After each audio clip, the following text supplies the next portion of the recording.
a clear video coverage for your events? Then think of MET Media Services. This is where you can get your total package of media. MET also have online TV that's full of entertainment, informative, educative programs to promote your products and services, political rallies, and social events on social media. MET also has ITC Training Center. MET Media Services is situated at MET Shopping Complex, top floor, Bola Isokun, Oyo State. Telephone 0806 993 2842 and 0701-663-2134. You can also join our online live streaming TV at MET Online TV on Facebook, MET TV on Instagram, MET Television on YouTube, MET Media Services for your modern broadcasting comforts.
MET Online.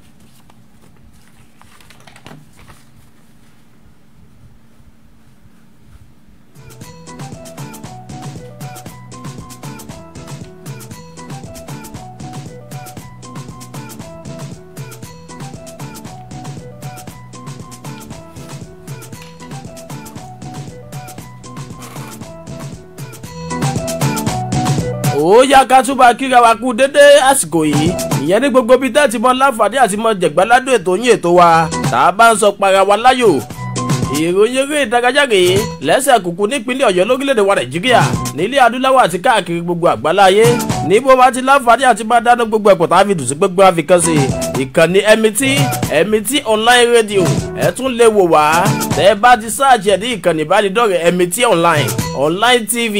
ẹ tún mọ láǹfààní láti bá wa ṣíà ẹ fún gbogbo àwọn èèyàn kan lè mọ̀ pé ó ti ṣẹlẹ̀ lápá bí o. ìlú Ọ̀yọ́ ló kalẹ̀ sí tá a bá ń sọ nípa iléeṣẹ́ móhùnmáwòrán agbóhùnsáfẹ́fẹ́ gbogbo àwọn ilé tó lẹ́nu ń bẹ̀ tó ní kìmí jákèjádò lè àgbáláyé kalẹ̀ sí ìlú Ọ̀yọ́ ló balẹ̀ sí nípínlẹ̀ Ọ̀yọ́ níbẹ̀ láti dáadẹ kẹ̀kẹ́ lúkẹ́ láti rọ̀ bí òwe tí gbogbo ayé tó sì láǹfààní àti jẹ̀gbáládùn wà lápọ̀ ọ̀dọ̀ tí wọ́n bẹ̀ yẹ MET Online Radio ẹ tún lè pè ní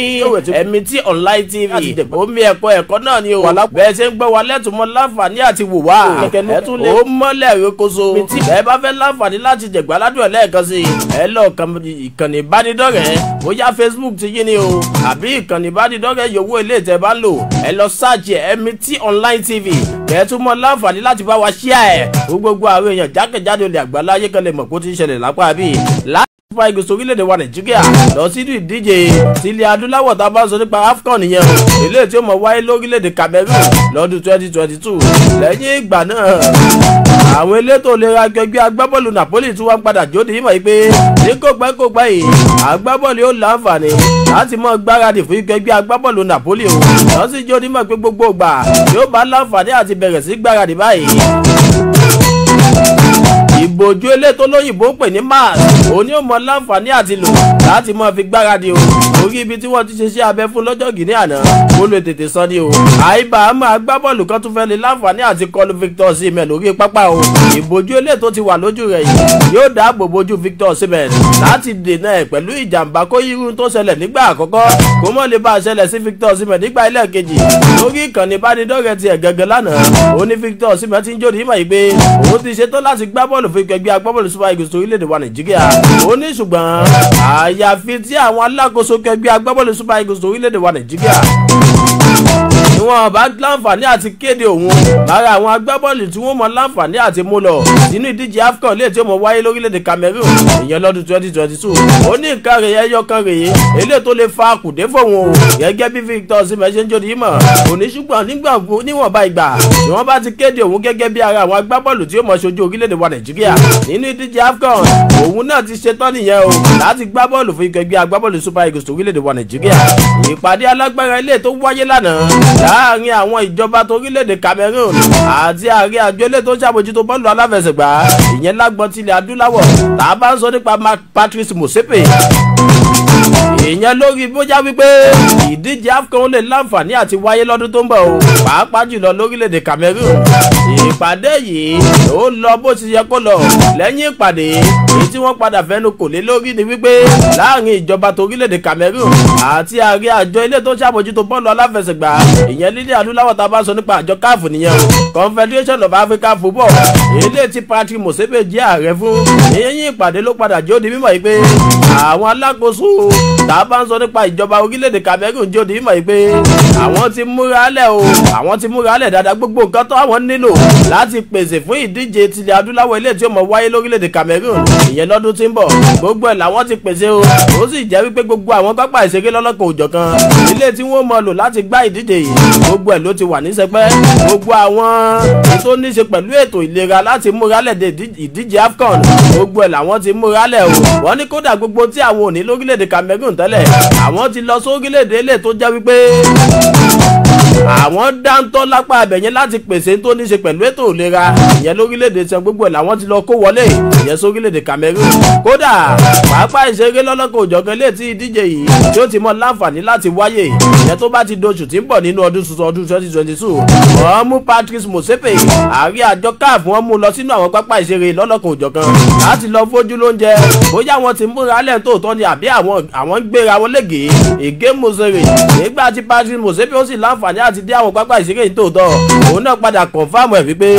ìjọba orílẹ̀-èdè Cameroon wọ́n ti múra lẹ̀ o láti gbàlejò ìdíje AFCON ilé tí ó mọ̀ wáyé lọ́dún 2022 ìyẹn lórílẹ̀-èdè Cameroon tẹ́ ẹ bá gbàgbé àjọ ECA European Club Association gẹ́gẹ́ bí wọ́n ṣe ń jóde ìmọ̀ tẹ́lẹ̀tẹ́lẹ̀ fi ni wípé àwọn ò ní láǹfààní àti yọ̀ǹda àwọn agbábọ́ọ̀lù ilé tí wọ́n gbá bọ́ọ̀lù lágbọ́n tilẹ̀ Europe nínú gẹ́gẹ́ agbábọ́ọ̀lù lọ́lọ́kan òjọ̀kan àwọn ò ní yọ̀ǹda wọn láti wá gbá bọ́ọ̀lù nínú ìdíje AFCON ìyẹn fórílẹ̀-èdè oníkálukú wọn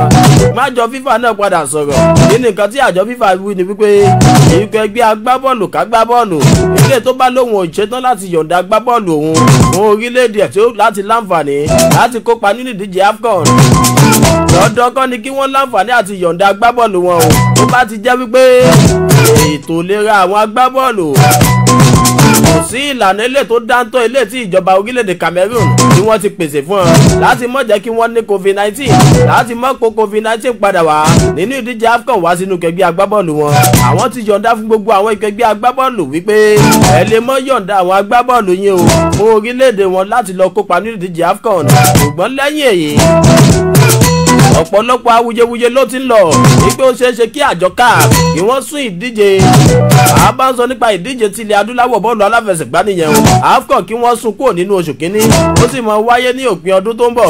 ìyẹn lọ́dún 2022 ó ti ẹ̀ ṣe pé àjọ FIFA ààrẹ àjọ FIFA tá a bá ń sọ nípa Gianni Infantino òun náà wulẹ̀ tí jó di mímọ̀ tẹ́lẹ̀tẹ́lẹ̀ wípé kò dájú pé ìdíje AFCON ó wáyé nínú oṣù kínní lọ́dún tó ń bọ̀ o wípé tán bá fi dá ìdáká àjọ FIFA ni àjọ ní tó ṣàmójútó bọ́ọ̀lù aláfẹsẹ̀gbá jákèjádò ilẹ̀ àgbáláyé inú oṣù kẹsàn-án ìyẹn September ọdún tó ń bọ̀ òun ni àjọ FIFA gẹ́gẹ́ fẹ́ yẹ kí ìdíje tilẹ̀ adúláwọ̀ tá a bá ń sọ nípa AFCON òun náà fẹ́ yẹ kó wáyé o wọ́n ń gbé ìlú nǹkan tó jáde yìí láti orílẹ̀-èdè Cameroon pẹ̀lú ààrẹ àjọ ilé tó ṣàmójútó bọ́ọ̀lù aláfẹsẹ̀gbá ìyẹn lórílẹ̀-èdè Cameroon bákan náà ìyẹn Patrice Motsepe ìyẹn nílẹ̀ adúláwọ̀ òye Patrice Motsepe ó ti dájú tàdá báyìí wípé ìdíje AFCON ó láǹfààní àti wáyé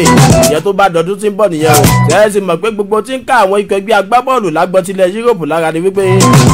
àsìkò tí ìdíje AFCON bọ́ sí àsìkò tí ọ̀pọ̀lọpọ̀ ìfigagbága mọ́ ń ya piani o ìyẹn lórílẹ̀‐èdè káàkiri tilẹ̀ Europe ó kan ikọ̀ ẹgbẹ́ agbábọ́ọ̀lù Liverpool ẹ mọ̀ pé àwọn pàdánù Mohamed Salah àwọn pàdánù Sadio Mane lọ́wọ́ ikọ̀ ẹgbẹ́ agbábọ́ọ̀lù tàgbọ̀jẹ̀ torílẹ̀‐èdè Senegal. Bákan náà Naby Keita, ṣùgbọ́n Naby Keita yẹn gẹ́gẹ́ òdù wọ́n tiẹ̀ o orí wọn ní àwọn agbábọ́ọ̀lù lọ́pọ̀lọpọ̀ tó lè gbáyè yìí kódà tí wọ́n tún ṣe dáadáa ju Naby Keita lọ. Ṣùgbọ́n tá a bá sọ nípa Mohamed Salah àti Sadio Mane wọn láwọn agbábọ́ọ̀lù tó yanrantí táwọn agbábọ́ọ̀lù yìí gbogbo tí ń du àwọn ikẹgbẹ́ agbábọ́ọ̀lù lọ́lọ́kan òjọ̀kan nìyẹn o. ẹ mọ́ gbàgbé pé bẹ́ẹ̀ náà lọ́mọ ṣe sórí fún ikẹgbẹ́ agbábọ́ọ̀lù Chelsea. ẹ mọ̀ pé tá a bá ń sọ nípa aṣọ́lé ilé tó dáńtọ́ jákèjádò olè àgbáláyé lásìkò tá a wà yìí Edouard Mendy òun ló láǹfààní àti lọ ṣojú orílẹ̀-èdè Senegal. tá a bá ń sọ nípa ìdíje AFCON gbogbo tó ń du àwọn ikẹgbẹ́ agbábọ́ọ̀lù yìí ní àwọn ikẹgbẹ́ agbábọ́ọ̀lù tó ń wá lágbọ́n tilẹ̀ Europe tí ó jẹ́ wípé gbogbo wọn wá kórí pọ̀ tán jóde mọ̀ yìí pé kò dájú pé àwọn yọ̀ǹda àwọn agbábọ́ọ̀lù wọn o láti wá gbábọ́ọ̀lù nínú ìdíje AFCON torí wípé ètò ìlera àwọn agbábọ́ọ̀lù àwọn kò séèfù láti wá gbábọ́ọ̀lù fún orílẹ̀-èdè wọn. ọmọ jẹ́ pé gbogbo ìgbà tí wọ́n bá láǹfààní àti padà dé sínú kẹgbẹ́ agbábọ́ọ̀lù COVID-19 àbí Omicron variant ilé ta tún lè pè ní àbúrò COVID-19 ni wọ́n kó wá sínú kẹgbẹ́ agbábọ́ọ̀lù wọn. láti bẹ̀ pápá àpáká sọ́wọ́ iwájú ó dorílẹ̀-èdè Germany nínú kẹgbẹ́ agbábọ́ọ̀lù Borussia Dortmund. àwọn alákòóso kẹgbẹ́ agbábọ́ọ̀lù Borussia Dortmund àwọn jóde mímọ̀ yìí pé àwọn ti ṣetán láti ṣe àfikún owó ilé tí Erling Braut Haaland ilé tó ń gbà nínú kẹgbẹ́ agbábọ́ọ̀lù Borussia Dortmund. orí wọn jóde mímọ̀ yìí pé Mino Raiola ẹni tó jẹ́ gẹ́gẹ́ bí agbẹnusọ agbábọ́ọ̀lù yìí kò fẹ́ yẹ kí agbábọ́ọ̀lù yìí lò ju òpin sáà tá a wà yìí kò fẹ́ kó lò ju bẹ̀ lọ nínú kẹgbẹ́ agbábọ́ọ̀lù Borussia Dortmund o tó fi láǹfààní àti darapọ̀ mọ́ ìkẹgbẹ́ agbábọ́ọ̀lù tó bá wù láti darapọ̀ mọ́ yá àwọn bíi ìkẹgbẹ́ agbábọ́ọ̀lù Real Madrid ìkẹgbẹ́ agbábọ́ọ̀lù Barcelona ìkẹgbẹ́ agbábọ́ọ̀lù Manchester United Manchester City náà gbẹ̀yìn o tó fi dórí ìkẹgbẹ́ agbábọ́ọ̀lù Liverpool ọ̀hún láwọn ti wá ṣetán báyìí láti ṣe àfikún owó ilé tí Erling Braut Haaland ilé tó ń gbà nínú ìkẹgbẹ́ agbábọ́ọ̀lù Borussia Dortmund. àwọn fẹ́ sọ di times 2 ni o lójúpọ̀nà bí agbábọ́ọ̀lù yìí yóò ṣe tẹ́pa sínú kẹgbẹ́ agbábọ́ọ̀lù Borussia Dortmund. rọ́ ní lóòótọ́ àwọn gánmọ̀ fúnra lára àwọn wípé kò lè lò ju ó tiẹ̀ wá pẹ́ jù sáà kan lọ sí i wọ́n èyí tó ti ń lò lọ́wọ́ yìí nínú kẹgbẹ́ agbábọ́ọ̀lù Borussia Dortmund. ṣùgbọ́n gbogbo ìgbà táwọn bá fẹ́ tà á láwọn ti bá mọ̀ ní tẹ́lẹ̀tẹ́lẹ̀ àwọn ìbámọ̀ 65 million pounds eléyìí táwọn fi lórí agbábọ́ọ̀lù yìí wípé táwọn bá rí kẹgbẹ́ agbábọ́ọ̀lù tó bá ṣetán láti gbé wọ́n lè gbé agbábọ́ọ̀lù kò nínú kẹgbẹ́ agbábọ́ọ̀lù Borussia Dortmund. àwọn òbámọ̀ ń gbà náà lọ látìgbà tó ti darapọ̀ láti inú kẹgbẹ́ agbábọ́ọ̀lù RB Salzburg káwọn ti gbé owó sókè gágágá o wọ́n ní ó èrè tó pọ̀ làwọn ò bá jẹ wọ́n ní ṣùgbọ́n lásìkò tá a wà yìí òun tó bá fi lè mú agbábọ́ọ̀lù ìfinú kẹgbẹ́ agbábọ́ọ̀lù Borussia Dortmund lẹ̀ lópin sáà agbẹnusọ Mino Raiola òun nìkan ni ó láǹfààní àti rí owó tabua lórí agbábọ́ọ̀lù yìí ṣe é mọ̀ pé òun ò sanwó oṣù ìyẹn fún mi Erling Braut Haaland àwọn làwọn sanwó oṣù àwọn táwọn sanwó oṣù sì rèé àwọn náà ó yẹ káwọn náà rọ́bẹ̀ láà lórí agbábọ́ọ̀lù ìtòrí agbábọ́ọ̀lù ilé tí wọ́n sọ jákèjádò lè àgbáláyé ni o ilé tó lóyìnbó pè ní hotcake àwọn aláwọn ti jẹ́ àwọn ti báyìí àwọn ó bá Mino Raiola sọ̀rọ̀ pọ̀ lójúpọ̀nà bí agbábọ́ọ̀lù yìí yóò ṣe tẹ̀pa sínú kẹgbẹ́ agbábọ́ọ̀lù Borussia Dortmund. ó jẹ́ pé tí sáà táwa ibà tẹnubodò ló tún láǹfààní àti lo sáà kan sí nínú kẹgbẹ́ agbábọ́ọ̀lù Borussia Dortmund. ìfarapa ilé ti bẹ̀ntì wẹ́ndí nínú kẹgbẹ́ agbábọ́ọ̀lù Chelsea èyí tí wọ́n wò ní wípé tó bá dinú oṣù kìíní yóò padà dé wọ́n ní ṣùgbọ́n tó bá dinú oṣù kìíní yẹn ó ṣe àyẹ̀wò fún tó ti ń gbáradì nínú kẹgbẹ́ agbábọ́ọ̀lù Chelsea ó ti ń gbáradì díẹ̀díẹ̀ wọ́n ní ṣùgbọ́n tó bá dinú oṣù kìíní yẹn wọ́n ṣe àyẹ̀wò fún Ben Chilwell ó yá yóò nílò láti ṣiṣẹ́ abẹ fún òun ló dífá fún kẹgbẹ́ agbábọ́ọ̀lù Napoli wọ́n fi ájòdì ìmọ̀ pé àwọn náà ṣetán láti gbé agbábọ́ọ̀lù yìí o tá a bá ń sọ nípa Lucas Digne wá sínú kẹgbẹ́ agbábọ́ọ̀lù tá a bá ń sọ nípa agbábọ́ọ̀lù yìí ọdún 2018 ló darapọ̀ mọ́ kẹgbẹ́ agbábọ́ọ̀lù Everton ó sì ti gbá bọ́ọ̀lù tó ń lọ bíi 3 ó lé ní ọgọ́fà 7 ó lé ní ọgọ́fà òye 127 games ló ti láǹfààní àti gbà fún kẹgbẹ́ agbábọ́ọ̀lù Everton. àwọn alákòóso kẹgbẹ́ agbábọ́ọ̀lù Everton sì wá ń jó di mímọ́ o wọ́n ní ẹ wò ó 18 million pounds la gbé agbábọ́ọ̀lù ní tòótọ́ láti inú kẹgbẹ́ agbábọ́ọ̀lù Dynamo Kiev ṣùgbọ́n a bá rí owó ilé tó lọ bí 40 million pounds àṣetán láti yọ̀ǹda Lucas Digne o fún kẹgbẹ́ agbábọ́ọ̀lù Chelsea àbí kẹgbẹ́ agbábọ́ọ̀lù Napoli gẹ́gẹ́ báwọn alákòóso kẹgbẹ́ agbábọ́ọ̀lù Everton ṣe ń jó di mímọ́ nìyẹn o láti bẹ̀ pàápàá. ó di inú kẹgbẹ́ agbábọ́ọ̀lù AC Milan kí ló ń ṣẹlẹ̀ nínú kẹgbẹ́ agbábọ́ọ̀lù AC Milan ìkẹgbẹ́ agbábọ́ọ̀lù AC Milan àti kẹgbẹ́ agbábọ́ọ̀lù Inter Milan ilé tí wọ́n kalẹ̀ nílùú Milan lórílẹ̀‐èdè Italo mọ̀ pé pápá ìṣeré ilé tí wọ́n ń lò tẹ́lẹ̀tẹ́lẹ̀ San Siro lórúkọ pápá ìṣeré wọ́n sì ń lò lọ́wọ́ lásìkò tá a wà yìí o ikọ̀ ẹgbẹ́ agbábọ́ọ̀lù méjèèjì ni wọ́n jọ ń gbá bọ́ọ̀lù ń bẹ̀ tá a bá ń sọ nípa pápá ìṣeré San Siro ṣẹ̀wárí lásìkò tá a wà yìí wọ́n ti fẹ́ pawó pọ̀ pápá ìṣeré tuntun ìyẹn sórílẹ̀-èdè Ìtàló náà ni ṣẹ̀rí pápá ìṣeré yìí kò sí San Siro náà ni ó wà o lórílẹ̀-èdè Ìtàló wọ́n ní pápá ìṣeré di cathedral orúkọ ilé tí wọ́n mọ̀ pé pápá ìṣeré yẹn o kì í ṣe pé wọ́n tún San Siro kọ́ o wọ́n kọ́ pápá ìṣeré tuntun ni ilé tí wọ́n mọ̀ pé ní di cathedral ìyẹn lórílẹ̀‐èdè Ìtàló láàrin kẹgbẹ́ agbábọ́ọ̀lù Inter Milan àti kẹgbẹ́ agbábọ́ọ̀lù AC Milan wọ́n ní tó bá ti bẹ̀rẹ̀ iṣẹ́ ń bi pápá ìṣeré yìí ó dọdún 2027 kí iṣẹ́ alágbára ọ̀hún kó tó láǹfààní láti parí lórí pápá ìṣeré ilé tí wọ́n fẹ́ kọ́ ìyẹn sórílẹ̀‐èdè Ìtàló wọ́n ti á jóde ìmọ̀ yìí pé wọ́n bá parí pápá ìṣeré ìtàn èrò tó ń lọ bíi ẹgbẹ̀rún lọ́nà márùndínláàádọ́rin 65,000 spectators òun ni ó mọ láǹfààní àti wọ pápá ìṣeré yìí láti wò figagbága lọ́lọ́kan òjọ̀kan àwọn ni ẹ̀rí wọn tún kọ́ àyè kan ilé tó ń lọ bíi 12,000 ilé tó jẹ́ pé àga àjókòó bẹ̀ yóò mọ lọ bíi ẹgbẹ̀rún 12 ó kọ́ yẹlẹ̀ fún àwọn ọ̀tọ̀kùlú èèyàn ilé tó lóyìnbó pè ní VIP tó bá fẹ́ láǹfààní àti wo bọ́ọ̀lù aláfẹsẹ̀gbá ìyẹn nínú kẹgbẹ́ agbábọ́ọ̀lù Inter Milan àti kẹgbẹ́ agbábọ́ọ̀lù AC Milan ẹ bá gbàgbé pápá ìṣeré ilé tí wọ́n ń lò lásìkò tá a wà yìí tá a bá sọ nípa San Siro ọdún 1926 òun ni wọ́n ṣe pápá ìṣeré yìí léè tó túmọ̀ sí wípé tó bá dọdún 2026 pápá ìṣeré yìí yóò tó pápá ìṣeré lè tó já wípé wọ́n mọ̀ celebrate ẹ̀ nípò ti pé 100 years tó bá dọdún 2026 gẹ́gẹ́ bí nǹkan ṣe ń lọ nìyẹn o àwọn ajóde mọ̀ pé tí pápá ìṣeré bá ti parí lọ́dọọdún báyìí 80 million euro oníkẹgbẹ́ agbábọ́ọ̀lù Inter Milan àti kẹgbẹ́ agbábọ́ọ̀lù AC Milan ni wọ́n mọ̀ rí lórí pápá ìṣeré yìí láàrin àwọn èrò tí wọ́n bá wo pápá ìṣeré wa wo bọ́ọ̀lù aláfẹsẹ̀gbá ìyẹn nínú kẹgbẹ́ agbábọ́ọ̀lù AC Milan àti kẹgbẹ́ agbábọ́ọ̀lù Inter Milan gbọ́ mi dáadáa ní láwọn méjèèjì wọ́n jọ máa pín 40-40 o ikọ̀ ẹgbẹ́ agbábọ́ọ̀lù méjèèjì 80 million euro òní wọ́n mọ̀ pa wọlé lọ́dọọdún lórí pápá ìṣeré yìí ẹjá dókè lọ́ka lọ polówó ọjà tá a bá padà dé kámọ̀ tẹ̀sán wájú ẹkú kalẹ̀.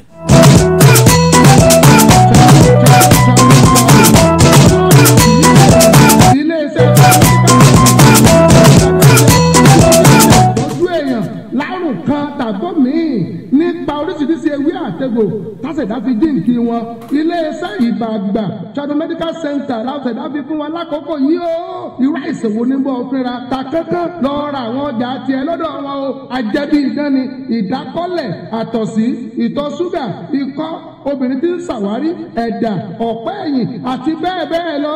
ẹ̀já lọ́sọ́dọ̀ olóyè compound ọ̀dẹ̀ aláre phone number wọn rẹ̀ o 08030615945 àní báyìí ló gbà bàbá Saragiri ni ló sọ bẹ́ẹ̀.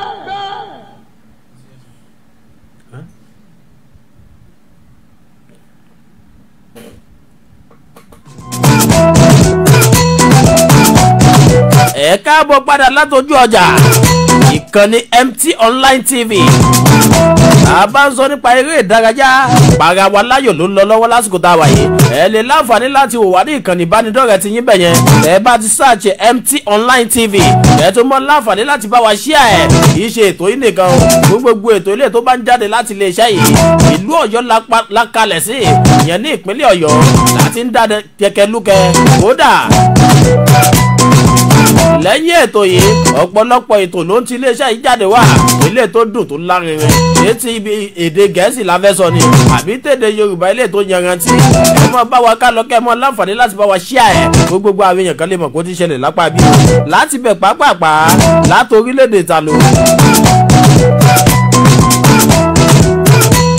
ó balẹ̀ ìyẹn sórílẹ̀-èdè France o bí nǹkan ṣe lọ lásìkò tá a wà yìí jẹ́jẹ́ mọ̀ wípé tí wọ́n gbé Lionel Messi wá sínú kẹgbẹ́ agbábọ́ọ̀lù PSG ọ̀pọ̀lọpọ̀ wàhálà ló ti dálẹ̀ nínú kẹgbẹ́ agbábọ́ọ̀lù PSG o ẹ̀ ń béèrè ẹni sáwò jẹ́jẹ́ mọ̀ wípé ìròyìn ilé tó ń jáde láti inú kẹgbẹ́ agbábọ́ọ̀lù PSG ń jó di mímọ̀ wọ́n ní láti gbà tí Lionel Messi ti dé báyìí bí Neymar Junior ṣe máa ń ṣe sí gbogbo àwọn agbábọ́ọ̀lù tẹ́lẹ̀tẹ́lẹ̀ wọ́n ló ti yàtọ̀ wọ́n ní ìṣọwọ́ wùwà Neymar Junior sí Kylian Mbappe sáwọn Leandro Paredes àtàwọn agbábọ́ọ̀lù bẹ́ẹ̀ bẹ́ẹ̀ lọ bí àwọn aṣọ́lé wọn Keylor Navas àwọn Angel Di Maria wọn níwà tó máa ń wù sí wọn tẹ́lẹ̀tẹ́lẹ̀ ó ti yàtọ̀ látìgbà tó ti rí ọ̀rẹ́ kòríkòsù rẹ̀ tó ti láǹfààní àtijọ́ gbá bọ́ọ̀lù pọ̀ nínú kẹgbẹ́ agbábọ́ọ̀lù Barcelona nígbà kan rí wọn ní látìgbà náà báyìí ó ní ìhùwàsí Neymar Junior ó ló ti yàtọ̀ gédégbé nínú kẹgbẹ́ agbábọ́ọ̀lù PSG o wọn wá ń jóde yíwọ̀ pé kìíní ti fẹ́ dágbó méjì nínú kẹgbẹ́ agbábọ́ọ̀lù PSG àwọn agbábọ́ọ̀lù kan ti sáàdì Kylian Mbappe nínú kẹgbẹ́ agbábọ́ọ̀lù PSG ni wọ́n mú Kylian Mbappe gẹ́gẹ́ bí ọlọ́wọ́ àwọn nínú kẹgbẹ́ agbábọ́ọ̀lù kódà wọ́n ní kò sí agbábọ́ọ̀lù kankan lẹ́yìn Lionel Messi torí wípé Neymar Junior gangan la agbábọ́ọ̀lù ilé tó súnmọ́ Lionel Messi lásìkò tá a wà yìí yẹn nínú kẹgbẹ́ agbábọ́ọ̀lù PSG láti bẹ̀ ká tún sọ́wọ́ iwájú.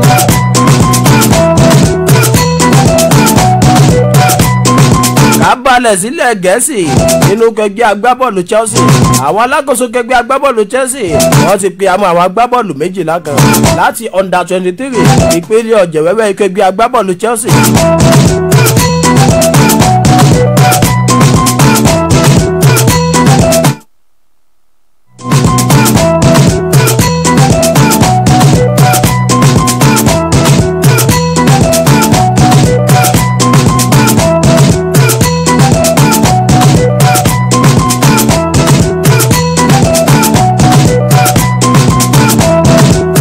nǹkan ṣe rí nìyẹn lásìkò tá a wà yìí nínú kẹgbẹ́ agbábọ́ọ̀lù Chelsea àwọn alákòóso kẹgbẹ́ agbábọ́ọ̀lù Chelsea wọ́n ti pe àwọn agbábọ́ọ̀lù 12 kan láti ìpele ọ̀jẹ̀wẹ́wẹ́ tí wọ́n tà mọ̀ sí under 23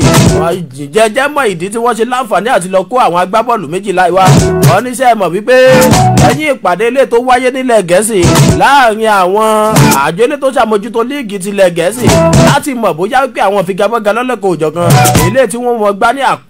àsìkò December yìí àsìkò pọ̀pọ̀ sísí kérésì bóyá wọ́n láǹfààní àti sún sọ́wọ́ iwájú ni o torí wípé ọ̀pọ̀lọpọ̀ àwọn agbábọ́ọ̀lù kẹgbẹ́ agbábọ́ọ̀lù lọ́lọ́kọ̀ òjọ̀kan òun ni wọ́n ti ní COVID-19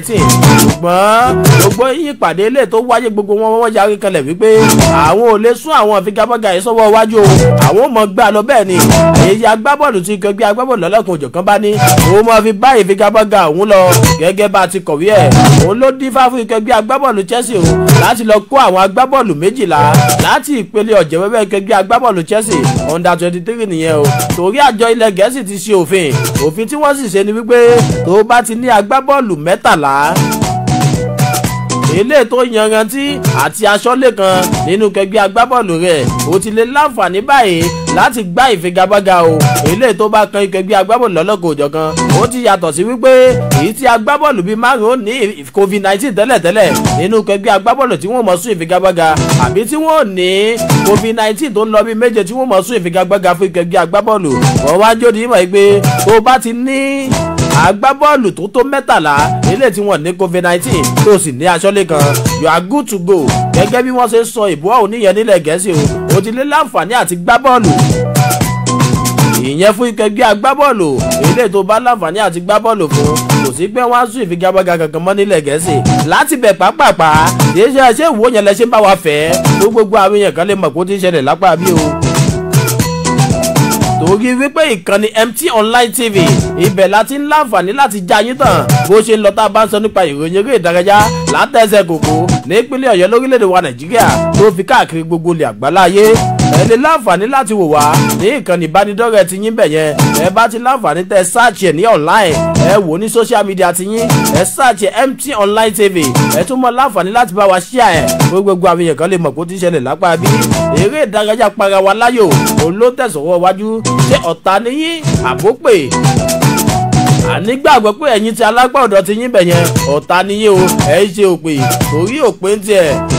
èèyàn bá sọ fún pé ìkẹgbẹ́ agbábọ́ọ̀lù kan àti ìkẹgbẹ́ agbábọ́ọ̀lù kan wọ́n gbá wọn wà ó tún lọ mọ́ béèrè wípé ṣé goalless draw ni ṣé wọ́n wà ní goalless draw lápá ọ̀dọ̀ tiẹ̀ ń bẹ̀ o kò nílé tó túmọ̀ sí pọ̀ta lẹ́yìn tí a o gbogbo ìbéèrè tẹ bá béèrè lápá bí tàbá ti dá yín lóhùn báyìí ó ti yé yín tó lápá bẹ̀ òró pọ̀lọpọ̀ nǹkan ilé ìtẹ́ bá ń béèrè gan lẹ́tì mọ́ ní ìmọ̀ díẹ̀díẹ̀ nípa rẹ̀ tẹ́lẹ̀tẹ́lẹ̀ tá a bá ń sọ nípa bọ́ọ̀lù aláfẹsẹ̀gbá láti bẹ̀ pápápá àwọn alákòóso kẹgbẹ́ agbábọ́ọ̀lù Barcelona wọ́n ti gbà láti gbé agbábọ́ọ̀lù kan láti inú kẹgbẹ́ agbábọ́ọ̀lù Manchester City tá a bá ń sọ nípa Ferran Torres èlé tí kẹgbẹ́ agbábọ́ọ̀lù Manchester City tí wọ́n gbé láti inú kẹgbẹ́ agbábọ́ọ̀lù Valencia ìyẹn ló pin sáà tó kọjá lọ́hùn pẹ̀lú owó ilé tó ń lọ bí £21 million òun ló fi láǹfààní láti darapọ̀ mọ́ ẹgbẹ́ agbábọ́ọ̀lù Manchester City ṣùgbọ́n láti gbà tí ẹgbẹ́ agbábọ́ọ̀lù Barcelona tí wọ́n ti fẹ́ gbé agbábọ́ọ̀lù òun ní ẹgbẹ́ agbábọ́ọ̀lù Manchester City làwọn ti yarí kanlẹ̀ wípé táwọn ò bá rí owó ilé tó ń lọ bí €50 million àwọn ò lè yọ̀ǹda agbábọ́ọ̀lù fún ẹgbẹ́ agbábọ́ọ̀lù Barcelona o ṣùgbọ́n ẹgbẹ́ agbábọ́ọ̀lù Barcelona wọ́n ti á ṣetán báyìí láti gbé agbábọ́ọ̀lù pẹ̀lú owó ilé tó ń lọ bí €50 million ilé tó kú sí £45 million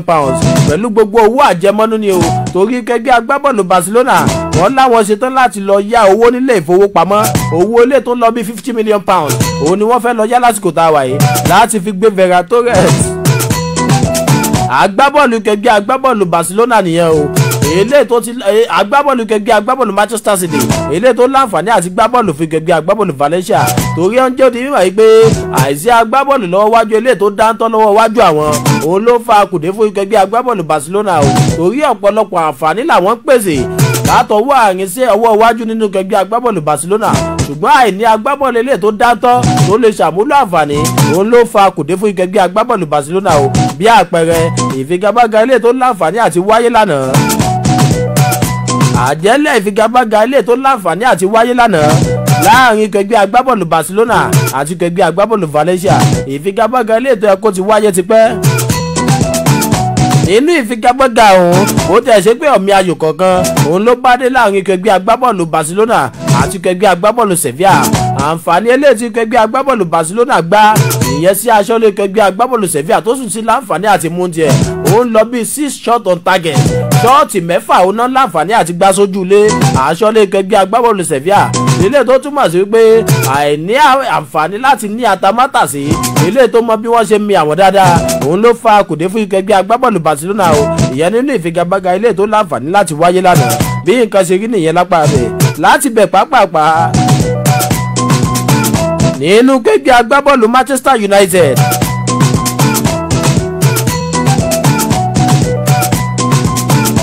nínú kẹgbẹ́ agbábọ́ọ̀lù Manchester United lẹ́yìn ìgbà tí wọ́n kẹ́fí COVID-19 ní búba ìgbáradì kẹgbẹ́ agbábọ́ọ̀lù Manchester United ìyẹn lọ́sẹ̀ tó kọjá lọ́hùn ó sì jẹ́ wípé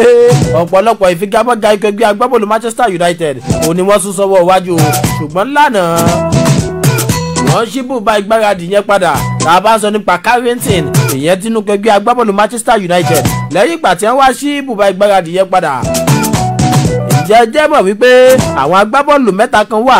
ìṣẹ́jú mẹ́wàá òun ni wọ́n láǹfààní àti gbáradì o nínú kẹgbẹ́ agbábọ́ọ̀lù Manchester United àwọn agbábọ́ọ̀lù mẹ́ta wo ni tá a bá sọ nípa Mason Greenwood Jesse Lingard òun àti Luke Shaw àwọn agbábọ́ọ̀lù mẹ́tẹ̀ẹ̀ta tí mo kà kalẹ̀ yìí ìṣẹ́jú mẹ́wàá ni wọ́n fi láǹfààní àti gbáradì nínú kẹgbẹ́ agbábọ́ọ̀lù Manchester United tí wọ́n fi dákẹ́ tí wọ́n fi dáwọ́ dúró ìgbáradì fáwọn agbábọ́ọ̀lù mẹ́tẹ̀ẹ̀ta yìí ṣùgbọ́n àwọn agbábọ́ọ̀lù kan wà tí wọ́n farahàn ní búba ìgbáradì kẹgbẹ́ agbábọ́ọ̀lù Manchester United lánàá tá a bá ń sọ nípa Jadon Sancho Paul Pogba Donny van der Beek Diogo Dalot Phil Jones Tom Heaton aṣọ́lé kẹta ìkẹgbẹ́ agbábọ́ọ̀lù Manchester United nìyẹn o Dean Henderson àwọn bíi méje yìí wọn láǹfààní láti kẹ́fí wọn o ní bùbá ìgbáradì ìkẹgbẹ́ agbábọ́ọ̀lù Manchester United eléyìí tí wọ́n pè ní Carrington bí nǹkan ṣe rí nìyẹn lápá rẹ̀ láti bẹ̀ pápápá ó dinú àjọ UEFA ẹ mọ̀ pé kò pẹ́ yìí ó ní àjọ UEFA ń jó di mímọ̀ fún ìkẹgbẹ́ agbábọ́ọ̀lù Tottenham Hotspur láti wá ọjọ́ ilé tí wọ́n mọ̀ láǹfààní láti gbá ìfigagbága wọlé tí wọ́n sún sọ́wọ́ iwájú láàrin àwọn àti ìkẹgbẹ́ agbábọ́ọ̀lù Rennes ìyẹn nínú ìdíje Europa Conference League ṣùgbọ́n tí wọ́n fún ìkẹgbẹ́ agbábọ́ọ̀lù Tottenham Hotspur di ọjọ́ 21 oṣù kejìlá December 31st láti wá ọjọ́ kan pàtó ilé tí wọ́n mọ̀ láǹfààní àti gbá ìfigagbága ọ̀hún lẹ́yìn ìgbà tí ìkẹgbẹ́ agbábọ́ọ̀lù Tottenham tí wọ́n wá kọ̀wé sí àjọ UEFA ẹgbẹ́ wo ààrí ọjọ́ kankan tá a lè yẹ̀bá láti gbá ìfigagbága yìí o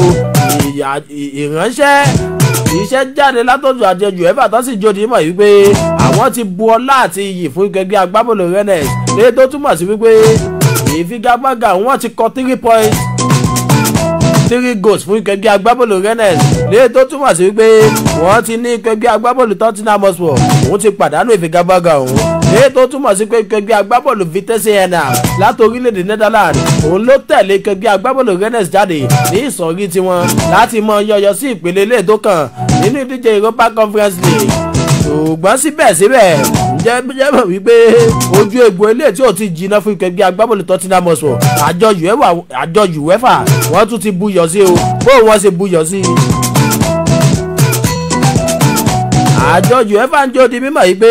ìfigagbága ilé tó wáyé láàrin ìkẹgbẹ́ agbábọ́ọ̀lù Tottenham Hotspur àti ìkẹgbẹ́ agbábọ́ọ̀lù Vitesse Arnhem láti orílẹ̀-èdè Netherlands ìyẹn ní ọjọ́ 4 oṣù kọkànlá wọ́n ní àwọn olólùfẹ́ ìkẹgbẹ́ agbábọ́ọ̀lù Tottenham Hotspur èyí tí wọ́n dálẹ̀ nínú ìfigagbága ọ̀hún wọ́n ní ò bá òfin àti ìlànà àjọ UEFA mu tí wọ́n sì ń jó di mímọ̀ yìí pé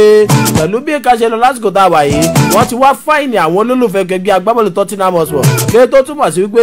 àwọn alákòóso ìkẹgbẹ́ agbábọ́ọ̀lù Tottenham Hotspur náà ni ó láǹfààní àti sanwó ọ̀hún èló ni wọ́n fáìnì ìkẹgbẹ́ agbábọ́ọ̀lù Tottenham Hotspur. àjọ UEFA ń jó di mọ̀ pé owó ilé tó ń lọ bí £6,000 òun ni kí àwọn alákòóso kẹgbẹ́ agbábọ́ọ̀lù Tottenham Hotspur òun ni kí wọ́n lọ san o torí pé lọ́jọ́ náà tí ìfigagbága ń wáyé láàrin àwọn àtúnkẹgbẹ́ agbábọ́ọ̀lù Vitesse tíyẹn ti fìyà jẹ kó Tottenham Hotspur pẹ̀lú àmì ayò 3-2. wọ́n ní ìjẹ́jẹ́ mọ̀ wípé àwọn olólùfẹ́ kẹgbẹ́ agbábọ́ọ̀lù Tottenham Hotspur wọ́n jáwọ́ pápá ìṣeré nínú ìfigagbága ọ̀hún tí wọ́n sì ń lẹ̀ẹ̀kan mọ́ àwọn olólùfẹ́ kẹgbẹ́ agbábọ́ọ̀lù Vitesse bákan náà wọ́n ní kí àwọn olólùfẹ́ ìkẹgbẹ́ agbábọ́ọ̀lù Vitesse káwọn alákòóso wọn náà lọ sanwó tanran o látàrí ìwà ilé tí ò bófin mu ìwà aláìlẹ́kọ̀ọ́ ilé tí àwọn agbábọ́ọ̀lù wọn wù ìyẹn lọ́jọ́ náà tí ìfigagbága ń wáyé. àjọ UEFA ń jó di mọ̀ pé àwọn olólùfẹ́ kẹgbẹ́ agbábọ́ọ̀lù Vitesse àwọn náà lẹ́ẹ̀kan mọ́ àwọn olólùfẹ́ kẹgbẹ́ agbábọ́ọ̀lù Tottenham Hotspur wọ́n wá sọ bọ́ọ̀lù aláfẹsẹ̀gbá wọ́n sọ di ìjàgboro láàrin kẹgbẹ́ agbábọ́ọ̀lù méjèèjì wọ́n ti ń jó di mímọ̀ o fún kẹgbẹ́ agbábọ́ọ̀lù Vitesse wípé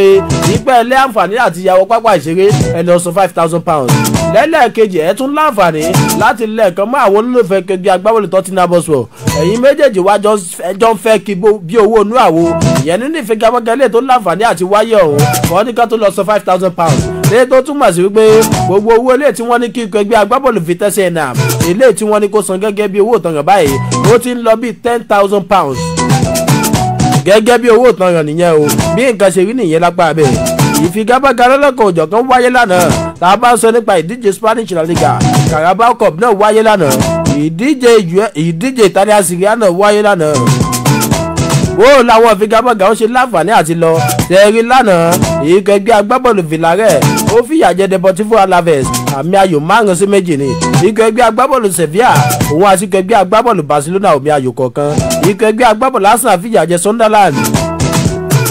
ìyẹn nínú díje Carabao Cup nìyẹn o àmì ayò 5-0 ni ìkẹgbẹ́ agbábọ́ọ̀lù Udinese òun àti Salernitana ìfigagbága àwọn ò lè láǹfààní àti wáyé o gẹ́gẹ́ bí ìlànà ilé tí wọ́n là kalẹ̀ lórílẹ̀‐èdè ìtàló orí wípé ìkẹgbẹ́ agbábọ́ọ̀lù kan ò lè láǹfààní àti yọjú lórí àwọn agbábọ́ọ̀lù tiẹ̀ tó ní COVID-19 àti wípé àwọn ìjọba agbègbè tiẹ̀ wọ́n ní ó mọ̀ láǹfààní àti rìnrìn àjò torí COVID-19 náà ni o bákan náà ọ̀mí ayò òdòdó ló wáyé láàrin ìkẹgbẹ́ agbábọ́ọ̀lù Genoa àti ìkẹgbẹ́ agbábọ́ọ̀lù Atalanta ìkẹgbẹ́ agbábọ́ọ̀lù Juventus òun fìyà jẹ ìkẹgbẹ́ agbábọ́ọ̀lù Cagliari àmì ayò 2-0 ni lẹ́nìí ìfigagbága tún láǹfààní àti tẹ̀sọ́wọ́ wájú ìkẹgbẹ́ agbábọ́ọ̀lù Liverpool òun àti ìkẹgbẹ́ agbábọ́ọ̀lù Leicester City ìdíje Carabao Cup náà ni o aago 9:15 ni yóò mọ láǹfààní àti wáyé nínú ìdíje Spanish La Liga ìkẹgbẹ́ agbábọ́ọ̀lù Granada yóò mọ wàákò pẹ̀lú ìkẹgbẹ́ agbábọ́ọ̀lù Atletico Madrid aago 7 alẹ́ ni yóò mọ láǹfààní àti wáyé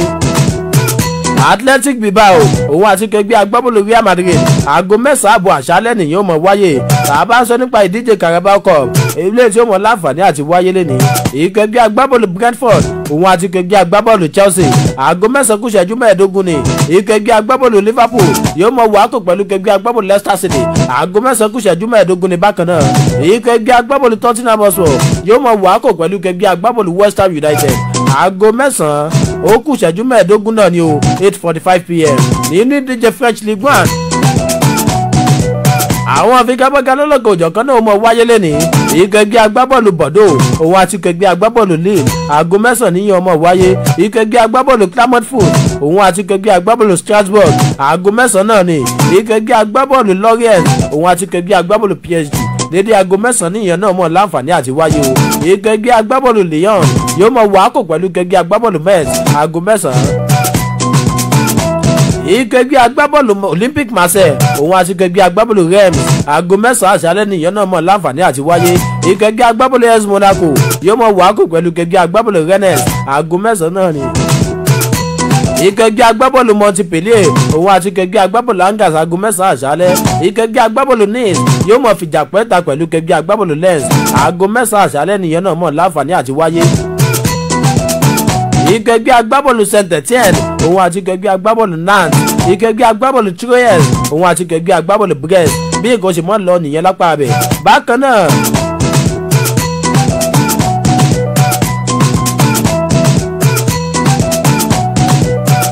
ìdíje Italia Serie A náà tẹ̀sọ̀wọ́ wájú lẹ́ni o ìkẹgbẹ́ agbábọ́ọ̀lù Sassuolo òun àti ìkẹgbẹ́ agbábọ́ọ̀lù Bologna dédé aago 4:00 ọ̀sán nìyẹn mọ̀ wáyé aago 4:00 náà ni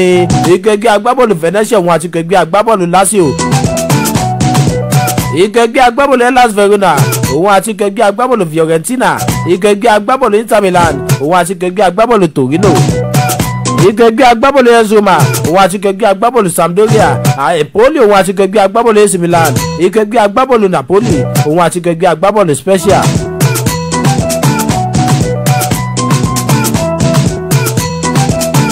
gẹ́gẹ́ bí nǹkan ṣe mọ wáyé nìyẹn o tá a bá ń sọ nípa àwọn ìdíje lọ́lọ́kọ̀ òjọ̀kan eléyìí tí ó mọ̀ wáyé láti bẹ̀ pápápá nínú ẹgbẹ́ agbábọ́ọ̀lù Manchester City agbábọ́ọ̀lù lọ́wọ́ ẹ̀yìn lápá àlàáfíà fún ẹgbẹ́ agbábọ́ọ̀lù Manchester City tá a bá ń sọ nípa Mendy nìyẹn o ọmọ ibi orílẹ̀-èdè France yẹn ṣe é mọ̀ pé kò gbá yìí òun làwọn agbófinró náwó tó agbábọ́ọ̀lù yìí wọ́n ń jó ní ìmọ̀ pé ó ń wu ìwà kò tọ́ pẹ̀lú àwọn ọmọdé obìnrin kan eléyìí tí wọ́n ti pé ẹni ọdún 18 kódà wọ́n nìkan nu wọ́n wà tó jẹ́ pé ẹni ọdún 16 ní 16 years of age wọ́n ló fipá bá àwọn ọmọ yìí lò pọ̀ ìyẹn lórílẹ̀‐èdè England o àwọn ọmọ tí wọ́n lọ bíi 3 wọ́n tún ti ka ẹ̀sùn ẹlẹ́ẹ̀keje sí ẹsẹ̀ Mendy agbábọ́ọ̀lù kẹgbẹ́ agbábọ́ọ̀lù Manchester City wọ́n tún ti ka ẹ̀sùn ẹlẹ́ẹ̀keje sí lẹ́sẹ̀ o èyí tó túmọ̀ sí wípé nígbà tí ó bá fi di ní oṣù kìíní tá a wò ní ọdún tí ń bọ̀ báyìí ó ṣeéṣe kí wọ́n gbé ìdájọ́ dìde kàṣàgbà lórí agbábọ́ọ̀lù yìí agbábọ́ọ̀lù kẹgbẹ́ agbábọ́ọ̀lù Manchester City ilé tó jẹ́ wípé wọ́n ló fi ẹ̀sùn kan pé ó fipá bá àwọn ọmọdébìnrin lò pọ̀ ìyẹn lórílẹ̀‐èdè England ṣùgbọ́n lásìkò tá a wà yìí àhámọ́ ló wà o àhámọ́ ọ̀dọ̀ àwọn ọlọ́pàá ló wà rìmáǹdì ló wà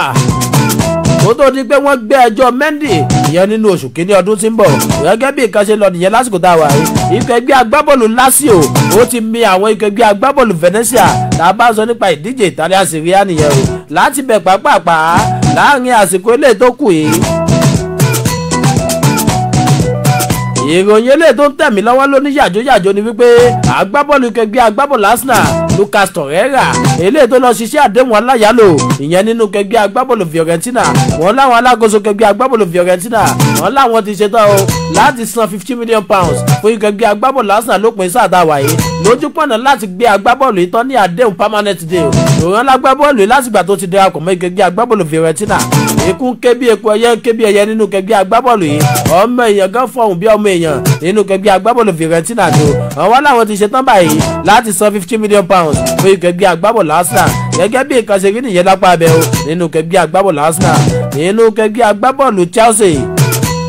àwọn alákòóso kẹgbẹ́ agbábọ́ọ̀lù Chelsea ti jó di ìmọ̀ yìí pé agbábọ́ọ̀lù àwọn Hakim Ziyech àwọn ò ní yọ̀ǹda ẹ̀ nínú oṣù kìíní tá a wà yìí lẹ́yìn kẹgbẹ́ agbábọ́ọ̀lù kankan torí àwọn alákòóso kẹgbẹ́ agbábọ́ọ̀lù Barcelona àwọn jó di ìmọ̀ yìí pé lọ́wọ́ àwọn ò bá ti tẹ Ferran Torres nínú kẹgbẹ́ agbábọ́ọ̀lù Manchester City Hakim Ziyech láti inú kẹgbẹ́ agbábọ́ọ̀lù Chelsea lókù táwọn fẹ́ gbé ṣùgbọ́n àwọn alákòóso kẹgbẹ́ agbábọ́ọ̀lù Chelsea jó di ìmọ̀ yìí pé àwọn ò lè yọ̀ǹda agbábọ́ọ̀lù yìí torí nǹkan táwọn rò lásìkò tá a wà yìí ó yàtọ̀ sí nǹkan tí ń ṣẹlẹ̀ nínú kẹgbẹ́ agbábọ́ọ̀lù Chelsea o téèyàn bá sọ fáwọn oníbẹ̀rẹ̀ sáà wípé ọ̀pọ̀lọpọ̀ àwọn agbábọ́ọ̀lù àwọn ní ò ní COVID-19 àbí ọ̀pọ̀lọpọ̀ ni ó lọ ìfarapa ilé tó gùn bí àwọn agbábọ́ọ̀lù àwọn ṣe lọ lásìkò tá a wà yìí àwọn ò ní irọ́ ni àwọn ò ní kó túnú wọn nítorí èyí àwọn ò lè yọ̀ǹda agbábọ́ọ̀lù nínú oṣù kínní àìbámọ̀ tí irú tí ń ṣẹlẹ̀ lọ́wọ́ báyìí bá lọ padà ṣẹlẹ̀ ìyẹn ní half season eléyìí tó kù lọ́dún tí ń bọ̀ nínú kẹgbẹ́ agbábọ́ọ̀lù Chelsea níbo ni káwọn ọmọ wá agbábọ́ọ̀lù sí láti mọ́ fi lò rọ́pò àwọn agbábọ́ọ̀lù tó ní ìfarapa wọ́n ní fúndì èyí àwọn òṣetán láti yọ̀ǹda agbábọ́ọ̀lù kúrò nínú kẹgbẹ́ agbábọ́ọ̀lù Chelsea. àwọn alákòóso kẹgbẹ́ agbábọ́ọ̀lù Chelsea náà jó di mímọ́ o. àájẹ́ pápá bí láti mọ láǹfààní àti iṣẹ́ wọlé ìyẹn fún tọ̀sán tèmi. ọpẹ́ pàtàkì lọ́rùn tá a jọ ṣe tó fi tùsù gbẹ́gbẹ́ fi kàn sí ìkànnì Emity Online TV. níbẹ̀ láti ń jẹ́ ayé tó báyìí tá a bá ń sọ nípa ìròyìn eré ìdárayá parawa láyò. nígbàgbọ́ pé láǹfààní àti gbádùn ẹ̀ lápá ọ̀dọ̀ tí yín bẹ̀ yẹn ọ̀pọ̀lọpọ̀ ètò yóò tún mọ ti iléeṣẹ́ ìjáde sétí ìgbọ́ ti yín ẹ mọ láǹfààní láti bá wa wò kẹ́ tún mọ láǹfààní láti bá wa ṣíà ẹ̀ Tìjání Ológo dáná lórúkọ tèmi Ológo ilé tó ń dáná ìròyìn eré ìdárayá ní ti Yorùbá ti àti àti sport actor actor ilé tó wà active ẹ ṣe tẹ̀ ń láǹfààní láti wò ó tẹ̀ tún gbọ́ ìkànnì Emity Online TV kẹ́ tún mọ láǹfààní láti bá wa ṣíà ẹ̀ fún gbogbo àwọn èèyàn kan lè mọ̀ kó ti ń ṣẹlẹ̀ lápá bí o ìlú Ọ̀yọ́ ló kalẹ̀ sí ní agbègbè Ìsokùn nílùú Ọ̀yọ́ nípínlẹ̀ Ọ̀yọ́ náà ni tẹ́ bá ń gbọ́ Ọ̀yọ́ fásọs Ọ̀yọ́ goalless draw náà láǹfààní àti gbámbẹ̀ ẹ ṣe tẹ̀ láǹfààní àti bá wa ṣíà ẹ̀ títí gbà mí tátùmọ̀ láǹfààní àti pàdé ìyẹn lọ́jọ́ Jímọ̀ ẹ ṣe tẹ̀ ń gbọ́ ìkànnì yìí ó dàbọ̀.